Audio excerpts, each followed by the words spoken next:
আসসালামু আলাইকুম, বিসমিল্লাহির রহমানির রহিম। এখানেই আমি 1 কেজি গরুর মাংস নিয়েছি, হাড়সহ।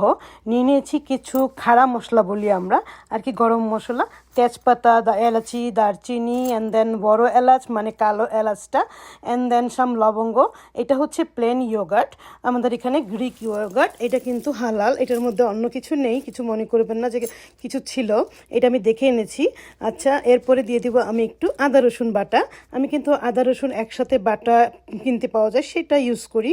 বিজি লাইফ, কিছু করার নাই। এখন আমি কালো এলাচ দিতে ভুলে গিয়েছিলাম, সেটা একটু অ্যাড করে দিলাম। দিয়ে দিব অল দ্য পেঁয়াজগুলি দিয়ে তারপরে কিন্তু সবগুলি পেঁয়াজ দিয়ে মোটা মোটা করে কেটেছি, যাতে একটু তাড়াতাড়ি গলে যায়। বেশি পাতলা করলে কিন্তু গলতে চায় না, বেরেস্তার মতন হতে চায় না। যাই হোক, এই তো। আপনারা কে কেমন আছেন জানাবেন। আমার রান্নার ধরন ভালো লাগলে অবশ্যই লাইক কমেন্ট শেয়ার করে দিবেন। দিয়ে দিলাম একটু ধনিয়া গুঁড়া, দিয়ে দিলাম একটু কী যেন বলে এটা, হলুদের গুঁড়া, জিরার গুঁড়া, মরিচের গুঁড়া। এটা হচ্ছে মরিচের গুঁড়া, বাংলাদেশ থেকে করে এনেছিলাম, অনেক ঝাল তাই অল্প একটু দিয়েছি। তারপরে আমি দিয়ে দিব, এই তো, এটা হচ্ছে আমার পেপারিকা পাউডার, যেটা নাকি আপনারা অনেকে কাশ্মীরি চিলি পাউডারও বলেন। সেটা দিয়ে দিলাম আমি লবণ। হ্যাঁ, এটা কিন্তু পিঙ্ক সল্ট, আমি পিঙ্ক সল্ট খাই। যারা নতুন দেখছেন আমার ভিডিও তাদের জন্য বলছি।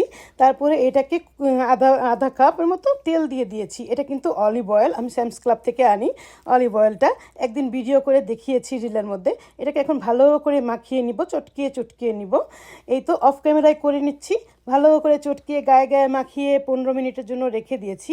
তারপরে কিন্তু চুলাটা অন করে দিয়েছি আমি। তারপর 15 মিনিট পর আমি 4বার গিয়ে নাড়া দিয়েছি, কষাই নিয়েছি আর কি। এই তো খুলে দেখতেছি কেমন। এই দেখেন, এগুলি কিন্তু আমি পানি দেই নাই, এই সবগুলি ঝোল বের হয়েছে মাংসের ভিতর থেকে, বিকজ মাংসগুলি ফ্রোজেন। অ্যান্ড দেন আমি কিন্তু একটুও পানি ইউজ করি না, আমি এই পানির মধ্যেই মাংসটাকে ভালো করে কষাবো। ঢেকে রেখে দিয়ে আবার ফিরে আসবো ইনশাল্লাহ। 15 মিনিট পর কিন্তু 4বার এসেছি, চেক করেছি। জানি না আমি কয়বার ক্যামেরাটা অন করেছিলাম, বাট 15 মিনিট পর এসে আমি চেঞ্জ করেছি। এই তো চলে এসেছি, আবার একটু নাড়াচাড়া দিয়ে নিই, সুন্দর করে কষা করব এটাকে। আজকে আলু দিব না। তারপরে কোন অঞ্চলে যেন আস্ত গার্লিক দেয়, আই ডোন্ট নো। বাংলাদেশি ঢাকাইয়াদের মধ্যে আমি দেখি নাই, বাট অনেক ইউটিউবারদের মধ্যে দেখেছি, এবং আমি খুলনার মানুষদেরকে দেখেছি দিতে আস্ত একটা বড় গার্লিক, আই মিন দ্য রসুন। কিন্তু আমাদের কিন্তু বড় আস্ত রসুন নাই, ছিলে দিতে হয়, খুব ঝামেলা লাগে। তাই কিন্তু আমি স্যামস ক্লাব থেকে বড় 1 প্যাকেট অলরেডি ছেঁড়া এরকম রসুন নিয়ে আসি, ফ্রোজেন করে রেখে দিই, সেখান থেকে বের করে ডাইরেক্টলি মাংসে দিয়ে দিই। আজকে দিব সেই রকম, কারণ গার্লিক খাওয়া কিন্তু শরীরের জন্য ভালো, প্রেশার, ডায়াবেটিস সব কিছুর জন্য ভালো। তাই এটার মধ্যে আমি একটু দিয়ে দিলাম সব রসুনের কোয়াগুলি। আমি কিন্তু একবার গার্লিক বলি, একবার রসুন বলি, এটা আমার অভ্যাস, বাংলা ইংলিশ আমি একদম মিশিয়ে ফেলি। যাই হোক, এখন আবার ঢেকে দিব, আবার ফিরে আসবো 15 মিনিট পর। হয়ে গেছে 15 মিনিট। হ্যাঁ, আমরা কীভাবে করি অফ ক্যামেরা। আবার চলে এসেছি কিন্তু, আর পাশের চুলায় আমি মাছ বসিয়েছিলাম, সেটার ভিডিও আগে দেওয়া আছে, তাই দেখাবো না। দেখা যাচ্ছে এখান থেকে একটু পেঁয়াজটা, আমি কিন্তু সেখানে মাছ বসাবো। যাই হোক, এটা হচ্ছে আবার নাড়া করে আবার একটু কমিয়ে জালটা আবার কিন্তু বসিয়ে দিয়েছি।